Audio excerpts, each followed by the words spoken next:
21st January, St. Agnes, Virgin and Martyr, Memoria. She suffered martyrdom at Rome either in the second half of the 3rd century or, more probably, at the beginning of the 4th century. Pope Damasus embellished her tomb with sacred verses, and many of the fathers, following the example of Saint Ambrose, spoke of her with great praise. A reading from the treatise of Saint Ambrose on Virgins. She was still too young for punishment, but already ripe for victory. It is the feast of a virgin. Let us imitate her chastity. It is the feast of a martyr.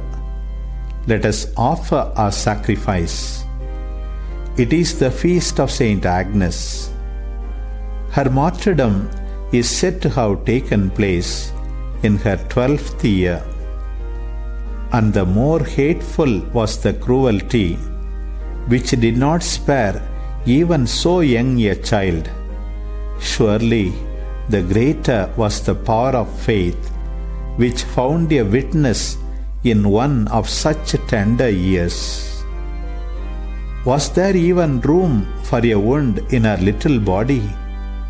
Yet even if she did not have space to take the sword, she was able to overcome the sword.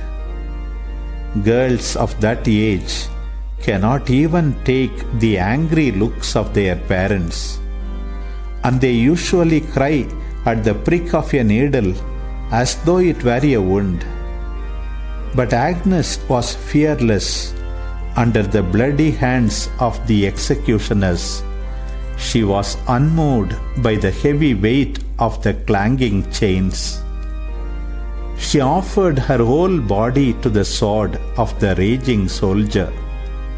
She had as yet no experience of death, but she was ready for it.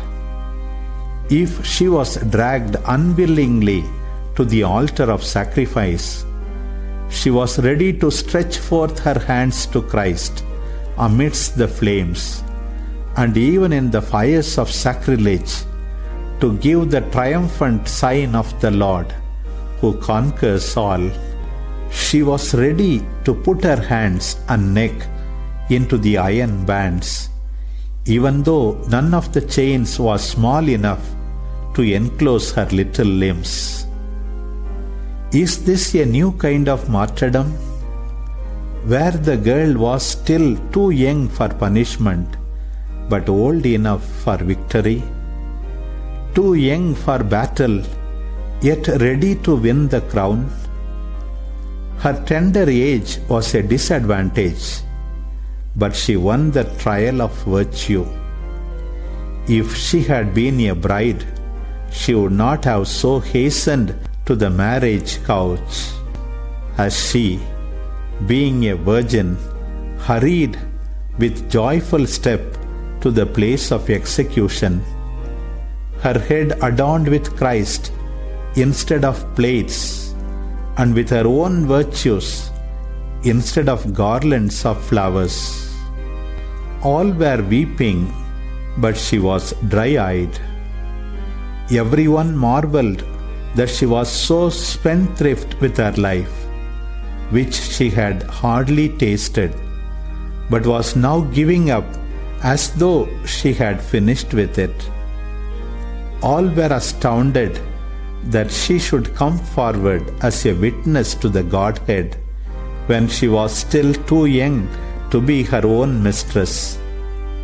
It was her final achievement that men believed that she had received from God what could not come from man. For what is beyond nature comes from the author of nature. You can imagine with what threats the executioner tried to frighten her, and the allurements to persuade her, and how many people there were who would have wished to marry her. But her reply was, "It would be an insult to my spouse to think that I would consent to you. He who chose me first shall possess me. Why do you delay, executioner? Let this body perish, which could be loved by eyes, which I do not want." She stood in prayer and bowed her head. You could see the executioner trembling as though it were he who was condemned.